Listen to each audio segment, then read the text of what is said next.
नमस्कार. स्वमग्नता, ऑटिझम शब्द आपण सगळेच ऐकतो नाही का?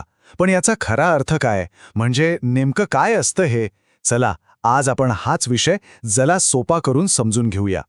आठवतोय का माय नेम इज खान मधला शाहरुख किंवा बर्फी मधली ती झिलमिल? आठवतंय सिनेमा बघताना आपल्याला त्या पात्रांबद्दल किती वाईट वाटलं होतं, एक प्रकारची सहानुभूती वाटली होती. ही पात्र खरंच आपल्या मनावर कोरली गेली आहेत. पण एक मिनिट थांबा, इथेच तर खरी गंमत आहे. पडद्यावरच्या या कॅरेक्टरसाठी जी सहानुभूती वाटते तीच सहानुभूती खऱ्या आयुष्यात अशा व्यक्तींना भेटल्यावर टिकते का? विचार करा बरं. खरं तर अनेकदा असं होत नाही, आणि हाच जो फरक आहे ना, तो समजून घेणं खूप खूप महत्त्वाचं आहे. बरं, मग चला सुरुवातच करूया अगदी मूळ प्रश्नापासून. स्वमग्नता म्हणजे ऑटिझम म्हणजे नेमकं काय? सोप्या शब्दांत सांगायचं झालं तर ऑटिझम म्हणजे स्वमग्नता, म्हणजे स्वतःच्याच विश्वात रमून जाणं. हा ना मेंदूच्या विकासाशी संबंधित एक डिसऑर्डर आहे. याला आता ऑटिझम स्पेक्ट्रम डिसऑर्डर किंवा ASD असं म्हणतात. आणि यातला हा जो स्पेक्ट्रम शब्द आहे ना, तो खूप महत्त्वाचा आहे. का? कारण ऑटिझम प्रत्येकासाठी वेगळा असतो. म्हणजे त्याची लक्षणं, त्याची तीव्रता ही प्रत्येक मुलामध्ये वेगवेगळी असू शकते. एकाच मापात सगळ्यांना मोजता येत नाही. आणि हे किती कॉमन आहे याचा अंदाज आहे? ऐकून कदाचित धक्का बसेल, 2020च्या आकडेवारीनुसार जगातल्या प्रत्येक 54 मुलांपैकी एका मुलामध्ये ऑटिझमचं निदान झालं आहे. हो, प्रत्येक 54 पैकी एक. हा आकडाच आपल्याला सांगतोय की या विषयाकडे दुर्लक्ष करून चालणार नाही. याबद्दल बोलणं, हे समजून घेणं खूप गरजेचं आहे. यामध्ये अजून एक गोष्ट लक्षात घेण्यासारखी आहे, ती म्हणजे ऑटिझमचं प्रमाण मुलांमध्ये मुलींपेक्षा खूप जास्त दिसतं. साधारणपणे असं म्हटलं जातं की 4 ऑटिस्टिक मुलांमागे एका मुलीमध्ये हे निदान होतं. म्हणजे फरक बऱ्यापैकी मोठा आहे. ओके, तर मग पुढचा आणि सगळ्यात महत्त्वाचा प्रश्न, ऑटिझम ओळखायचा कसा? काय आहेत याची लक्षणं? चला आता हेच सविस्तरपणे बघूया, कारण जितक्या लवकर निदान होईल तितकंच चांगलं. ही लक्षणं आहेत ना, ती साधारणपणे बाळ 1 वर्षाचं असल्यापासून दिसायला सुरुवात होते आणि 2-3 वर्षांचं होईपर्यंत ती अगदी स्पष्ट दिसू लागतात. आपण या लक्षणांना सोप्या भाषेत 3 मुख्य गटांमध्ये विभागू शकतो. पहिला गट आहे सामाजिक कौशल्यांशी संबंधित. म्हणजे काय? तर अशी मुलं नावानं हाक मारल्यावर पटकन बघत नाहीत, प्रतिसाद देत नाहीत. ते डोळ्यात डोळे घालून बोलणं टाळतात. त्यांच्या चेहऱ्यावर आपल्याला फारसे हावभाव दिसत नाहीत. आणि हो, त्यांना इतरांमध्ये मिसळण्याऐवजी एकटं राहायला जास्त आवडतं. दुसरा गट आहे संवाद साधण्यातल्या अडचणींचा, म्हणजे कम्युनिकेशनमधल्या. काही मुलं काय करतात, ऐकलेले शब्द किंवा वाक्य परत परत जशीच्या तशी म्हणतात. याला इकोलिलिया असं म्हणतात. किंवा बोट दाखवून एखादी वस्तू मागणं किंवा कोणीतरी बोट दाखवल्यावर तिकडे बघणं, हे त्यांना जमत नाही. हात हलवून टाटा करण्यासारखे साधे हावभाव समजून घ्यायलाही त्यांना अडचण येऊ शकते. आणि तिसरा गट, तो आहे त्यांच्या वागणुकीतला.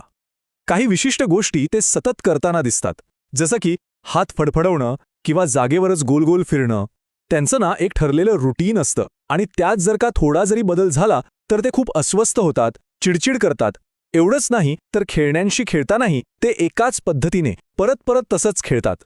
आता ही सगळी लक्षणं ऐकल्यावर आपल्या सगळ्यांच्या मनात एकच प्रश्न येतो नाही का, की हे सगळं होतं का? ऑटिझमचं नेमकं कारण काय आहे? चला, विज्ञान याबद्दल काय म्हणताय ते बघूया. सगळ्यात आधी एक गोष्ट अगदी स्पष्टपणे समजून घेऊया. ऑटिझम होण्यामागे हे एकच कारण आहे असं ठोस कारण अजूनही विज्ञानाला सापडलेलं नाही. हे अनेक गोष्टींचे कॉम्प्लेक्स मिश्रण असण्याची शक्यता आहे, आणि यावर अजूनही खूप संशोधन चालू आहे. पण हो, संशोधनातून काही रिस्क फॅक्टर्स म्हणजे संभाव्य धोके नक्कीच समोर आले आहेत. जसं की काही जेनेटिक म्हणजे अनुवांशिक गोष्टी, किंवा बाळाचा जन्म वेळेच्या खूप आधी होणं, किंवा मग गरोदरपणात आईला झालेला काही गंभीर आजार किंवा ताणतणाव. पण पुन्हा एकदा लक्षात घेऊया, हे फक्त शक्यता आहेत, कारण नाही. त्यामुळे यापैकी कोणत्याही एका गोष्टीला जबाबदार धरता येत नाही. कारण काहीही असो, त्यापेक्षा जास्त महत्त्वाचा प्रश्न हा आहे की अशा मुलांना आणि त्यांच्या कुटुंबाला आपण मदत कशी करू शकतो? त्यांच्यासाठी काय उपाय आहेत, काय मार्ग आहेत? चला आता यावर बोलूया. इथे एक गोष्ट आपल्या सगळ्यांनी मनावर कोरून ठेवली पाहिजे. ऑटिझम हा असा आजार नाहीये की गोळी दिली आणि तो बरा झाला. नाही. पण याचा अर्थ असा अजिबात नाही की आपण काहीच करू शकत नाही. योग्य थेरपी आणि योग्य आधाराने ही मुलं नक्कीच एक स्वावलंबी, आनंदी आयुष्य जगू शकतात. आणि या प्रवासात वेगवेगळ्या थेरपी खूप मदत करतात. जसं की बिहेवियरल थेरपी, जी त्यांच्या वागणुकीवर काम करते, ऑक्युपेशनल थेरपी, जी त्यांना रोजची कामं करायला शिकवते, स्पीच थेरपी, जी त्यांना बोलायला, संवाद साधायला मदत करते. अशा अनेक थेरपींच्या माध्यमातून त्यांची कौशल्य वाढतात आणि सगळ्यात महत्त्वाचं, त्यांचा आत्मविश्वास वाढतो. पण या सर्व थेरपी आणि डॉक्टरांची मदत एका बाजूला आणि कुटुंब, शाळा आणि आपला समाज यांचा पाठिंबा दुसऱ्या बाजूला. आणि खरं सांगू, हा दुसरा भाग खूप जास्त महत्त्वाचा आहे. अर्थातच यामध्ये पालकांची भूमिका खूप मोठी आहे. मुलांना ज्या गोष्टी आवडतात, ज्यात त्यांना आनंद मिळतो, त्यासाठी त्यांना प्रोत्साहन देणं, त्यांना प्रेम आणि सुरक्षिततेची भावना देणं आणि सगळ्यात महत्त्वाचं हे समजून घेणं की त्यांचं जे काही वेगळं वागणं आहे ते मुद्दाम करत नाहीत, तर तो त्यांच्या स्वभावाचा, त्यांच्या स्थितीचा एक भाग आहे.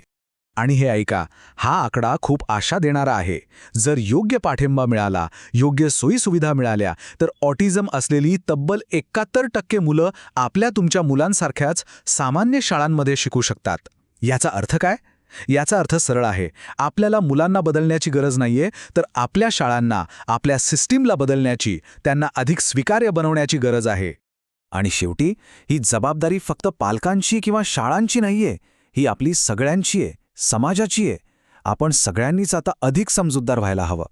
अशा मुलांकडे किंवा त्यांच्या पालकांकडे सहानुभूतीच्या किंवा दयेच्या नजरेने बघण्यापेक्षा किंवा त्यांच्या वेगळेपणाची मस्करी करण्यापेक्षा त्यांना भावनिक आधार देणं, त्यांना प्रोत्साहन देणं ही आपली खरी जबाबदारी आहे. तर आजचं हे विश्लेषण आपण इथेच थांबूया, पण एका प्रश्नासोबत. सिनेमातल्या पात्रांसाठी वाटणारी ती तात्पुरती सहानुभूती, तिला खऱ्या आयुष्यातल्या व्यक्तींसाठी एका खऱ्याखुऱ्या पाठिंब्यामध्ये आणि स्वीकृतीमध्ये आपण कसं बदलू शकतो, यावर विचार करायला हवा, नाही का?